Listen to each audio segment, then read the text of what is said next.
Lavinia Fontana, née à Bologne en 1552, est une peintre de la Renaissance connue surtout pour ses portraits.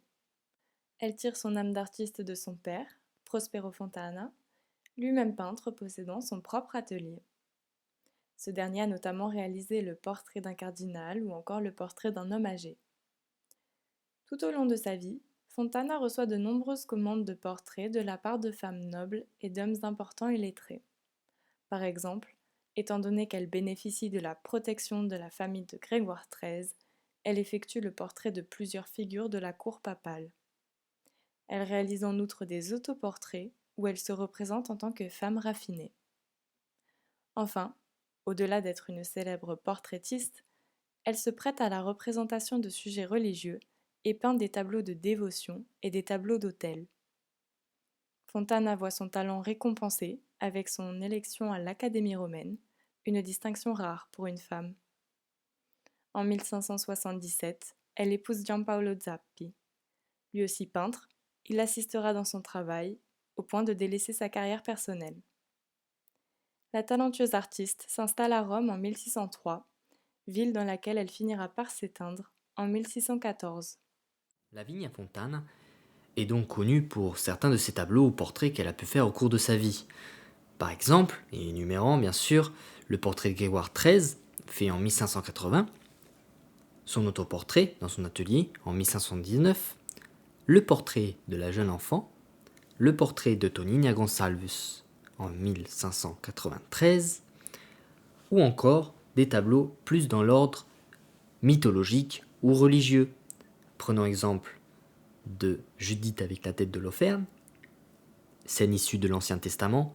Judith, après avoir séduit le général assyrien Holoferne, l'assassine dans son sommeil pour sauver son peuple du tyran pendant le siège de Béthulie. On retrouve donc aussi son fameux Noli Me Tangere, peint en 1581, aujourd'hui exposé aux Offices de Florence, qui selon les experts témoigne d'une façon de faire unique dans la représentation des personnages bibliques, par rapport bien sûr aux autres Noli Me Tangere, donc les autres tableaux existants. On peut aussi prendre l'exemple de la visite de la reine Saba au roi Salomon, reconnue comme l'une de ses plus belles œuvres. Ce récit religieux, présent dans de nombreux textes, selon lequel la reine Saba vint voir le roi Salomon pour tester sa sagesse, devenant une légende dans la tradition juive, chrétienne et musulmane, voire même dans la mythologie éthiopienne, extraordinairement détaillée et largement reconnue comme la composition la plus importante et la plus ambitieuse jamais peinte par Lavinia Fontana. Mais nous avons choisi de vous montrer l'un des tableaux les plus atypiques qu'elle ait pu faire de toute sa carrière. Minerva in atto di abbigliarsi, soit Minerve s'habillant, en français, est une huile sur toile mesurant 258 par 190 cm. Peinte en 1613 à Rome, comme l'évoque la coupole de San Pietro en fond, il s'agit de la première toile de femme nue réalisée par une femme. C'est également la dernière œuvre de Fontana avant qu'elle ne perde la vie. Le tableau, qui avait été commandé par le cardinal Scipione Borghese, est actuellement conservé à Rome au sein de la Galleria Borghese, un palais et un musée d'art de renommée mondiale abritant un grand nombre de peintures et de sculptures exceptionnelles. Après la présentation du contexte, désormais on va se concentrer sur le personnage du tableau, qui est tout simplement dans le premier plan. Ce personnage, c'est Minerve, déesse de la mythologie romaine, de la pensée élevée, de la sagesse, de l'intelligence, des métiers et de la guerre réfléchie.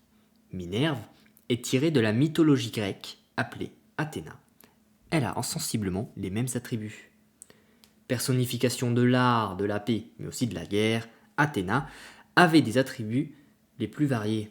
Ici, dans l'œuvre que nous avons choisie, Minerve semble donc délaisser le côté guerre au profit du luxe, la richesse, tout en s'élançant d'une manière réfléchie en direction des étoffes précieuses qu'elle s'apprête à porter. Désormais, Minerve qui s'habille vaguera donc peut-être à une occupation plus intellectuelle. Rappelons-le, elle est aussi déesse de la sagesse et de l'intelligence. Dans tout cela, on note la présence d'un érote, c'est-à-dire une figure associée à l'amour divin et la sexualité. La présence de cet érote nous montre bien que la peintre lie l'éros au corps élancé de la déesse. Minerve, en plus d'être une guerrière et intellectuelle, la Viana Fontana veut faire ressurgir la beauté incontestable de cette déesse, une beauté non seulement intérieure, avec le personnage choisi, mais aussi une beauté extérieure, révélant richesse et sensualité. Sur le tableau, il est possible de reconnaître divers éléments qui font référence à la guerre. Tout d'abord, au premier plan, il y a un bouclier et une égide sur le sol. On remarque ensuite, au second plan, un casque tenu par un érote ainsi qu'une lance. Enfin, au fond parmi le paysage, on voit une chouette et un olivier.